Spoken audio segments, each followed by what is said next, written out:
Alalahanin mo, Karding, na ang magagaling na lalaki, ha, ay ipinahamak ng isang babae. At ayon sa lumang tipan ng libro ng hukom, Kabanata 16, versikulo 16 hanggang 17 na sinasabi, si Samson ay pinutulan ng buhok ni Delilah na siyang ikinapahamak ni Samson at ng buong bayan ng Israel. At ayon sa Britannica Encyclopedia, si Cleopatra ang naging dahilan ng pagkapahamak at pagkasira ni Mark Antony Bernales.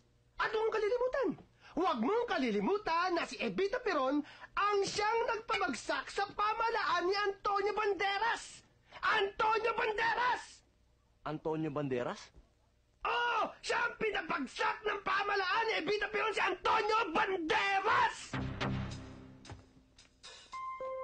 Magbasa-basa ka naman! Artista yun eh. Magbasa ka muna.